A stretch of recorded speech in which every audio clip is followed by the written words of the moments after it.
Hey everybody, it's New Year's Eve 2023. I figured I don't remember if I've done it or not. I haven't gone back and looked at my past year's videos. I don't know if I've done a year-end wrap-up before. I used to when I kept a blog, and I think it's still out there, Brett's Music Reviews on Blogspot, if you remember that. I don't think any of it's been erased, but it's been a long time since I've actually written anything down. I'm absolutely surrounded by music right now on tables and the floor and leaning up against things.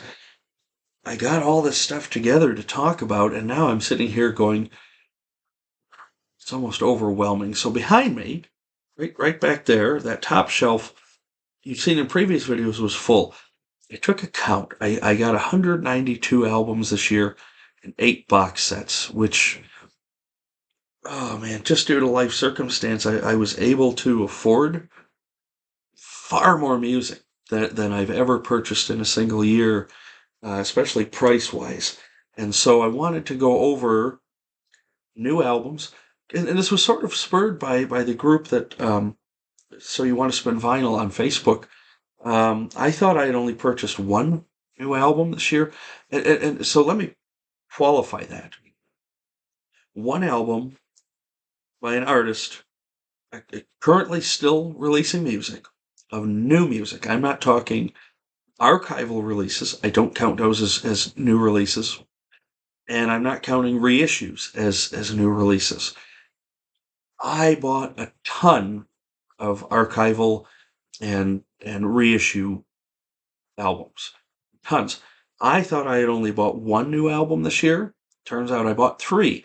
And they're all, let's see, they're somewhere over here. They're in the Americana vein. And so my three albums, and these are not in alphabetical order.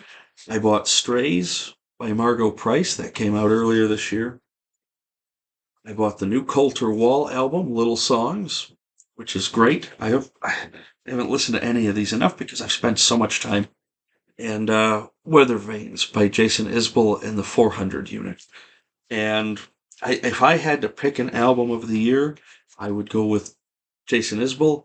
Um, Nothing against these other two. These are strong records. I don't buy just unless I'm filling in gaps in a collection. I don't buy new music that I think, it's all right. I don't do that anymore. And so, yeah, again, these two great records. This one, going to go for album of the year. It seems kind of trite only because Jason Isbell is such a big star in the Southern rock or Americana, not really country world. He considers himself the leader of a rock and roll band, and so, whatever you want to define the genre as or not define it, I'm going to go with Weather Vanes by Jason Isbell and the 400 Unit as my album of the year. So that's going to kind of get that out of the way right now, only because when I'm running out of space already to, so I'll put it back. Um, there's so much to talk about. As many of you know, my dad passed away back in August. So this has been both the best and the worst year I've had of my life, probably best because earlier in the year I reconnected with Laura, my fiance. She obviously wasn't at the beginning of the year. We went out at the third weekend of January for the first time, and I have some coffee here. Cheers, some French roast by Magnum Coffee Roasters out in Unica, Michigan. And so, I mean, the year started out fantastic. I found love again. I found she's where I was always supposed to be. And then we bought a house together in August. And then 5 days after that, my dad died. And so um, I just wanted to mention a couple albums that I really bought with my dad in mind.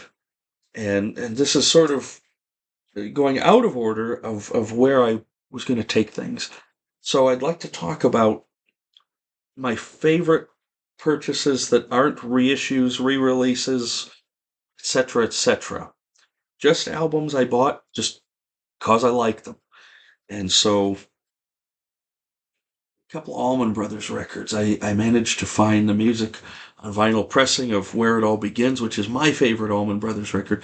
And I actually introduced my dad to. He kind of lost track of them by the 90s. And then when he heard this, and he was blown away. And then, of course, the classic Eat a Peach. This was uh, a glaring miss in my collection. I'd had the CD years ago, couldn't quite get into it, got rid of the CD. And then, as the years go by, you're like, oh, that's a masterpiece. So it belongs in every collection. So these really, more than any other records I got this year, they make me think of my dad. And so as far as uh, more rock and roll albums for my favorites that I bought this year, I picked up Live at Nebworth by Leonard Skinner in '76. And this reissue has been out for a couple of years. They opened for the Rolling Stones, and by all accounts, and from the footage I've seen too, they blew the Stones off the stage. And this has actually taken the place of One More from the Road as my favorite live Leonard Skinner record. The band sounded great. They were on fire. They had between 150 and 200,000 people just cheering them on. Everybody was on their side. So going through just my favorite purchases that are just for the sake that I like them, not because of anybody necessarily, for anybody, not re-releases or archival stuff. J. Geils Band. J. Geils Band. J. Geils Band. So I picked up a New Zealand pressing, an Australian pressing, and I'm trying to remember what the heck the other one was. I have so many that I can't even remember anymore. So I have, like I say, a New Zealand, an Australian, and this is, let's pull it out.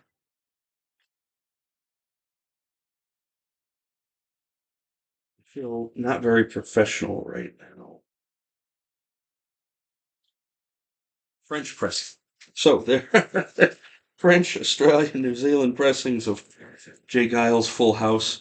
That brings the total up to 12. There's another one on the way from Brazil, and we'll see if it ever gets here. Aerosmith Classics Live and Classics Live 2. These are just really fun live albums. I had the tapes years ago. I have the CD that has them both together. But you know what? If you're a fan of Aerosmith, and this is all the pre-comeback stuff, this one was recorded in '84. This was recorded in the '70s and early '80s. Band was really good at all these points. Dio, Strange Highways, music on vinyl pressing. This is I got from Norway, I think, and it was cheaper to get internationally than it was here. No, this is not music on vinyl. This is just a European re-release. The sound is fantastic. This was the album that got me into the Dio band. So I found a vinyl copy. I actually got it from the same place I got the Allman Brothers, Where It All Begins. Raise Your Fist and Yell by Alice Cooper. The second of the two comeback albums featuring the great Kane Roberts on guitar. It's actually autographed on the inside. I got this again. It was cheaper to find a copy from Canada than it was here in the States, which is insane. So always liked the mid '80s slash and burn Alice. Great songs on here. Freedom, he actually threw back into the set list with Kane when they toured last year. Roses on White Lace, Prince of Darkness, Step on You. Great songs. And then this one was inspired. Terry Kath. I love that Chicago put out a double album of music featuring their founding guitar player. Terry was a guitar monster. I'm not a big fan of Chicago in the 80s. In fact, I'm not a fan at all. I hate the 80s Chicago. I like the early to mid 70s stuff. Terry Kath was a guitar monster. So amongst the favorite rock and roll albums, amongst all the rock albums I bought this year, those are some of my favorites. I bought a lot of jazz this year. 192 albums, you can't touch on them all, so we're kind of going rapid fire. I finally picked up Lee Morgan, the Sidewinder, on Blue Note reissue series. Holy crap, is that a good album? Music on vinyl pressing of Mingus by Charles Mingus. Finally picked that up. I've had the CD for years. Art Blakey and the Jazz Messengers Moanin'. I've had 2 CD copies of this. Not sure how I never had a vinyl before. Art Blakey is one of my two favorite jazz drummers. The guy, he could have been a heavy metal drummer as far as the power goes. And then the first and only so far to date Tone Poet, Blue Note Tone Poet series that I've picked up. My Conception by Sonny Clark. I really love his Cool Struttin' record. I actually might like this one even more. Sonny Clark died real young in his 30s. Overdose, unfortunately. One of the great jazz piano players of all time. So, some great jazz that I picked up this year. The Americana vein. Holy crap, I picked up a ton of their records in the Americana vein. Um, Jamie Wyatt, Neon Cross on New West Records. I kind of passed this one over when it first came out in 2020. I heard the title song, I liked it, and then I just never got back to it. And even though I'm not a streaming guy, I do have Spotify, and she kept coming up on playlists. And the more I listened to her music, the more I went, oh, I need to buy that record. So if you're into great storytelling, she's got a beautiful alto voice, um, amazing songwriter. This is her second record. She has a new one out now. But this, to me, is really the place to start. Shooter Jennings, her friend Shooter Jennings produced this one. I talked about this in my top 10 of 1973. This is a 76 pressing of Billy Joe Shaver. Old five and dimers like me, this is his debut. So this was a bucket list album to pick up for sure. Very hard to come by. Paid a little more than I wanted, but oh well. Willie Nelson, live from Third Man Records. Again, this was hard to find. Paid a little more than I wanted, but it has some great guests on it, and so. But Willie is still the star of the show here. Jack White is on it. Sheryl Crow, number of other people. Neil Young is on here. Ashley Monroe is on here. Jamie Johnson. So Nora Jones. But Willie, it's still Willie's show all the way through. It's two records, but it's only three sides, 12 songs. But man, Willie was in fine form here. This one I just picked up at Off the Record in Grand Haven because of a fellow customer and business owner named Mike from across the way. Whitey Morgan in the 78s. You'd think this was Waylon Jennings come back to life, and I mean that in a good way. So this is Born, Raised, and Live from Flint. It is hardcore Texas outlaw country from Flint, Michigan.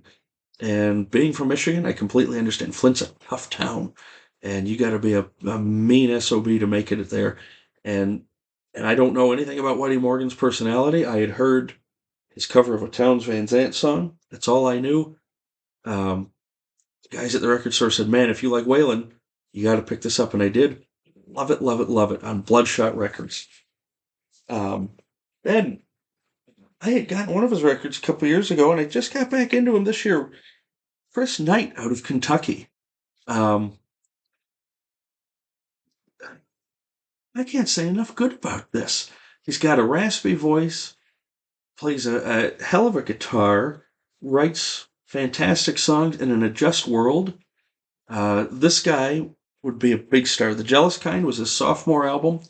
Almost Daylight is the most recent one from 2019. And his voice has gotten gruffer over the years. It adds some gravitas to it.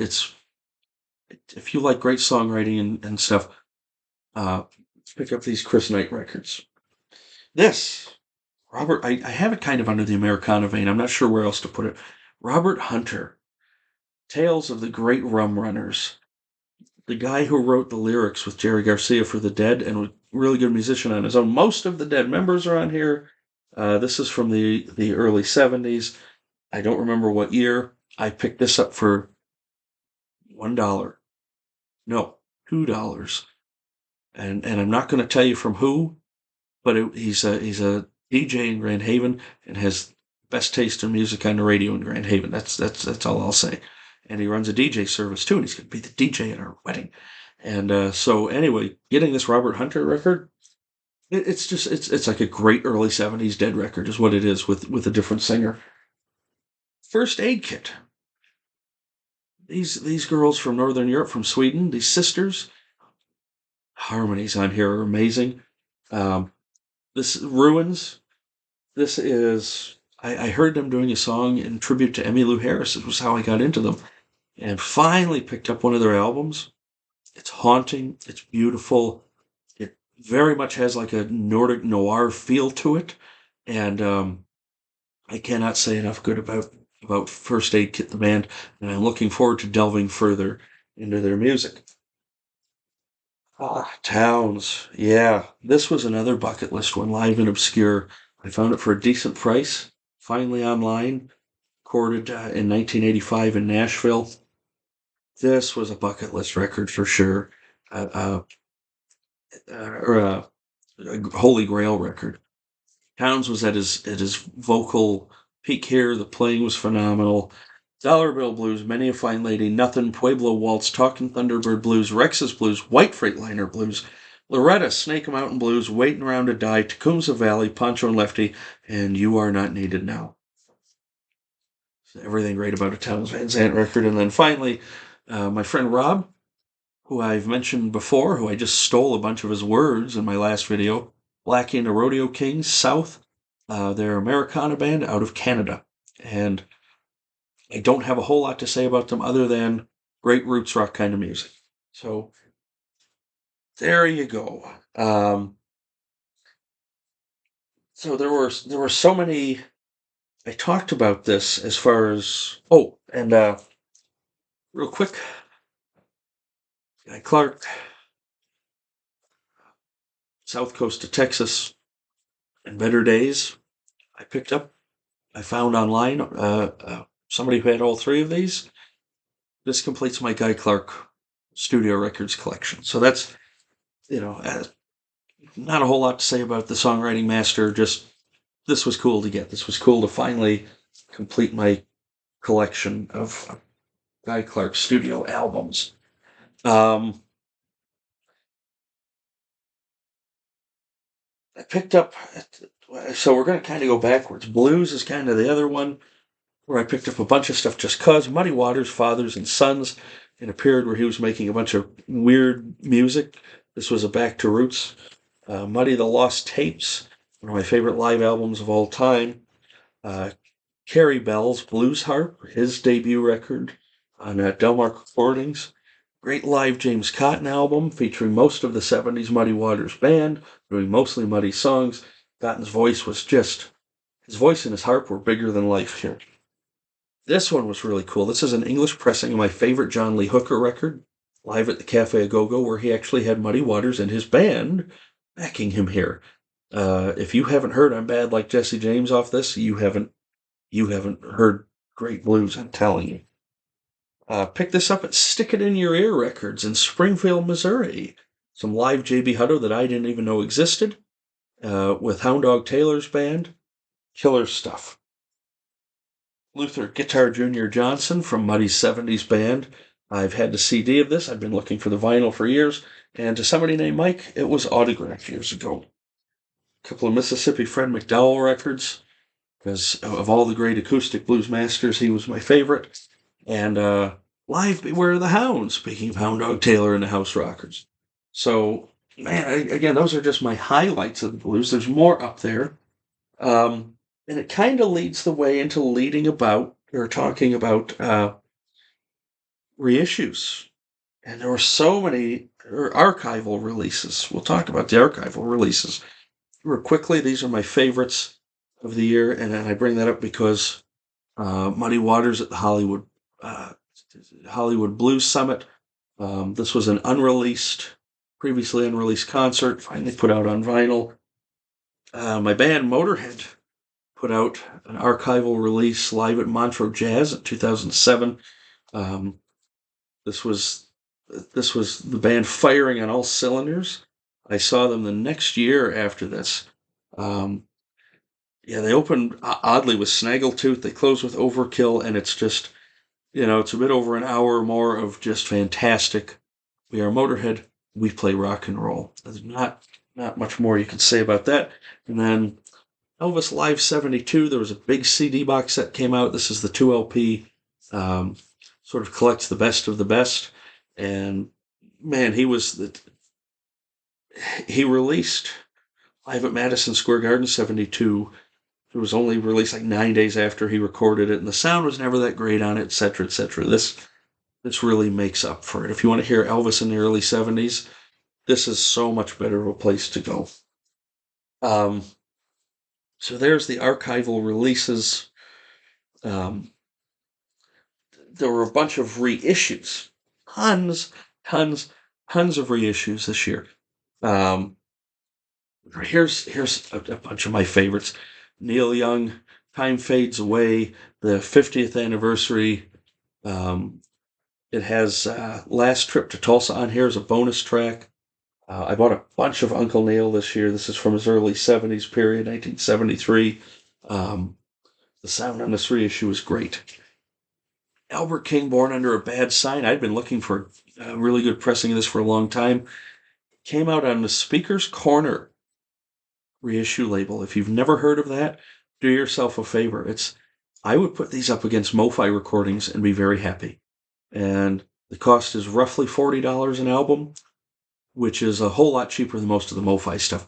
And the sound, and this is 100% analog. All of these Speaker's Corners are not analog to digital, etc., etc. Strictly analog re-release. More Speaker's Corner. I bought a ton of Thelonious Monk this year. It's Monk's time. I had never even heard this album, but I love Monk and I love Speaker's Corner. Miles Davis, Round About Midnight. I've had the CD of this for years. Bought the Speaker's Corner version of it. Fantastic. So more great jazz. Halford, Crucible, his second record. This is the first vinyl release ever of this album. It has a bunch of bonus tracks on it. This one came out in 2002. It's the sequel to his Resurrection album. It didn't sell as well. It's maybe not as commercially viable, but I tell you what, the songs are heavy as an elephant on here. And Halford, his voice, unstoppable here. Captain Beefheart and the Magic Band. This was a reissue for Shiny Beast, Bat Chain Puller from Record Store Day Black Friday. I like a lot of the Captain's stuff. I don't like a lot of the Captain's stuff, but this one is really good, and I had to have it. Same day, Willie Nelson, Shotgun Willie 50th anniversary re-release. It has a whole album of bonus tracks that were all available on a CD in a box set that I have somewhere. I wasn't going to buy it, and there it was in front of me, and I went, I love this album. We have Shotgun Willie, Whiskey River, Sad Songs and Waltzes, Stay All Night, Stay a Little Longer. So Much to Do. Finishes with Leon Russell's A Song for You. Great album. Got a couple of Warren Zevon. This, speaking of MoFi, was my first MoFi purchase. 2-record version of Excitable Boy, done at 45 RPM. Maybe the best sounding Warren Zevon album or release I've ever heard. And then the 20th anniversary release for a Record Store Day of his final album, The Wind. Got more Warren up there, but I'm not going to go over all of it because the video is already going on. One thing I did want to touch on real quick, so I love John Hiatt, as many of you know. I didn't realize that my collection was missing a couple of albums. Little Village. You ever heard of these guys? I never had either until I was reading a Hiatt biography. And this is the same band that made his classic Bring the Family album, but they decided to do it as a group, and it's Ry Cooder, John Hiatt, Jim Keltner, and Nick Lowe. I wanted to like it so bad. I wanted to love it so bad. I like it. But this is not... They tried to capture lightning in a bottle twice, and it just didn't happen. It's not a terrible record. It's a good early 90s pop-sounding roots record, whatever. Musicianship, there's nothing wrong with it. But it's not Bring the Family, that's for sure. And then, something way out of the blue, way out of left field. If I had heard of Little Village, I didn't remember. I'd never heard of the band White Duck before John Hiatt released his debut album in 1974. This is in 1972 on MCA Records. There's a band called White Duck, and this was their second and final album called In Season. It's country rock, country folk, nothing exceptional, nothing terrible, But a very, very young John Hyatt made his recording debut on here, and he's on two songs. Well, he's on all the songs, but he sings You Caught Me Laughing and Sail Away. And they are the absolute highlight of this album. Again, the album isn't a stinker. It's kind of blah, early 70s country folk rock stuff. But here's the genesis of John Hyatt's recording career right here. And so it's for completists. I'm not going to tell you go out and get it. I don't know that you'd like it that much. I'm not crazy about it, but I have it just to fill in the gaps. And so, oh shoot, you know what? There were two other sets of reissues I wanted to mention, and I didn't, and I should. And one of them, after years and years and years of fans begging and clamoring and all sorts of dubious unofficial releases, of which I bought one for Rain Dogs, Tom Waits' Island Years finally came out on vinyl, sourced from the original tape. So Swordfish Trombones, Rain Dogs, Frank's Wild Years, and the insane Bone Machine all came out this year. Sound on these, sonically far, and Waits and his wife were in charge of this remaster. Sonically far and above anything you've heard so far. Cannot recommend those highly enough. I'm not a huge Tom Waits fan. I'm a fan of his 70s stuff. Really, to me, I like Tom Waits starting with Swordfish Trombones when he got weird. When he was actually influenced by Captain Beefheart. So anyway, those reissues came out, and then, even though I had original copies, in some cases several, Joe Ely's first three records came out. So the eponymous debut, look there, We Take Away the Glare. My favorite Joe Ely album from the first half of his career, Honky Tonk Heroes, or Honky Tonk Masquerade. Sorry, I'm thinking about Waylon Jennings and Billy Joe Shaver. Honky Tonk Masquerade, with my favorite Joe Ely song, Because of the Wind, and then Down on the Drag. And so, again, I had all of these. I have to have more because it's the curse of the collector. And that's what you do. So, two sets of really important reissues came out. They're not remixed, but they're remastered, and the sound is unfreaking believable on there. Talk about a reissue, and that's really what this is. Amongst my favorite reissues, Neil Young official releases, discs 22, 23, 24, and 25. Finally got Freedom, Ragged Glory, Weld, and Arc all together on proper vinyl releases from Neil. It's my favorite period of Neil Young. Ragged Glory is my absolute favorite Neil Young and Crazy Horse album. So to get all of these on one package from his archive series, I'm telling you, if you're an Uncle Neil fan, even if you have the CDs of these, as I did, please do yourself a favor. The vinyl reissue, I have the box a little sideways. So there's what's available. It's Ragged Glory plus several bonus tracks on there, by the way. So, Ragged Glory Smell the Horse is what it's been reissued as. Here's another one I cannot say enough about. And then this was not a reissue. This is just a new pressing of Pulse box set by Pink Floyd. This is really, a lot of people crap on Pink Floyd after Roger Waters left. Say what you will. I don't care. I'm not getting into politics. I love the music. And when this came out back in 95, I think it was, remember the CDs had the little blinking light on it, and they lasted for years and years. I wish this had it. This has a great booklet with it. It's 4 LP set, Dark Side of the Moon in its entirety, plus most of the other hits are on here, plus a couple of Syd Barrett songs. So, yeah, you know what? Pulse by Floyd. Essential Pink Floyd? Maybe not. But I've always liked it, and so to get a vinyl pressing was really cool. Led Zeppelin, How the West Was Won. I'd been after this for ages and ages. I finally found a decent priced copy of it. 4 LPs, 3 CDs, and a DVD. So I bought the deluxe version because 'Cause so, and again, this is now my favorite live Led Zeppelin record. I was never a big fan um, The Song Remains the Same. They sounded tired. They sounded bored.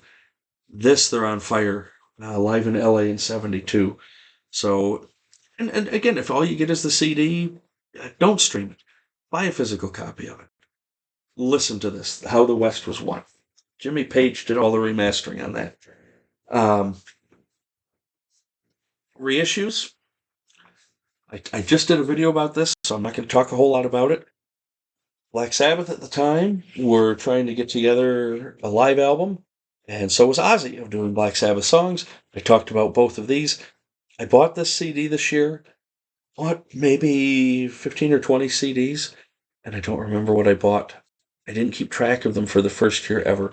Anyway, so these were supposedly released, sort of to compete with each other. Give me Live Evil any day.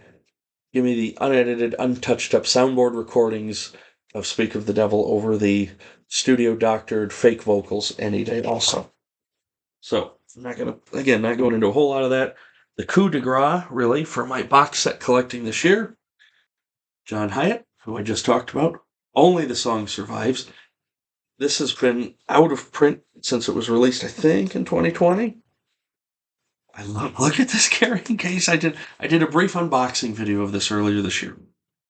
It has all of his new West records, plus a couple that came before it. All these albums, great autographed booklet telling the story. I didn't say at the time, some of the records in here were incorrect. One of the double albums had two of the same album. One was completely the wrong artist. Even though it's been out of print since 2020 or 2021. And by the way, I bought this from Down in the Valley Records in Minneapolis. Shipped it to me. Great shipping rates. Exactly as it was supposed to be. It was only $50 more than the original asking price several years ago, which was nice. John Hiatt from 2000 onward is what this is. Plus, it was recorded much earlier. Live Austin City Limits 1993. And so, just the brilliance of John Hiatt is here. It doesn't have Bring the Family on it. I have that somewhere else.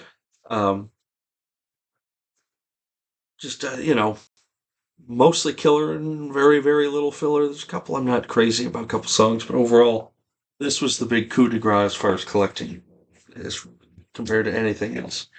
And so I'm down to the last little bit. I'm already over half an hour. I don't know if anybody's even going to watch this. The band that saved my life this year. I heard them just on a fluke when Sirius XM Radio had an Americana station up, and I just happened to hear the song Wildfire from their most recent album, Chico Macamico, and that is American Aquarium. And I started listening to them, and then I bought the album of original material from 2020 called Lamentations. And B.J. Barham's lyrics resonate with me in the same way that John Prine's or Gordon Lightfoot's do. And I only got one Gordon Lightfoot album, and it was just an upgrade of Words Gold. He passed this year, and it was devastating. It really was. He had another loss in 2023 for me.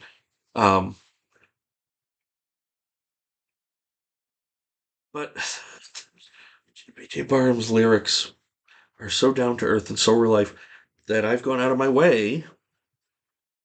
I was going to show everything individually, but I'm going to show just the sides. So he has one solo album and the rest American Aquarium albums. I'm only missing two from the collection. That's only because they're sold out on the website. And so everything from their first album to their most recent. And the song that hits me more than Wildfire now is The Long Haul from Lamentations. And I got to see the band open for Drive By Truckers in September with my very dear friend Matt. And I had Chico Macamico signed by B.J. Barham. And then, because I have the best fiance in the history of the world, I had mentioned that this was something available that BJ Barham does. I don't know if he does it every year. Handwritten lyrics from BJ Barham to the long haul. I wept openly, standing up against the barricade. We were in the front row for the opening act. And this, the lyrics mean different things to different people. He's said what he's written a song about, but um, keep your head out of the clouds, boy. Pretty soon you'll realize that sometimes the kindest thing you can do for a dream is let it die. I get so emotional. And then, just like the hardest part of starting over is admitting to yourself that something's come to an end. And man, these two, see, I'm getting all welled up, and I wept during the show.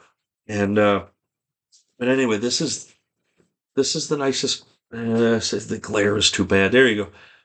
This is the nicest Christmas gift anybody's ever given me. This is the single most thoughtful, beautiful gift I've ever received. And so I'm going to close my video on that. Sort of getting all emotional and weepy and whatever. But I'm at the point in my life where I don't care, and I'm not ashamed that I have feelings and things hit me. So that is an overview. That's a half-hour overview of what I've collected this year and where my mind has been and where my interests have laid. And anywho, I hope 2024 is better for everybody. And if 2023 was great for you, I hope 2024 is even better. And if, like some of us, 23 was a real sucker punch, uh, I hope that rather than loss, I hope it's full of gain. Rather than sorrow, I hope it's full of joy. I hope we all continue to count our blessings, because even though I've had significant loss this year, and my dad's the biggest one, there were a couple others, not deaths, but people no longer in my life that I loved and I wish were still here and they're not.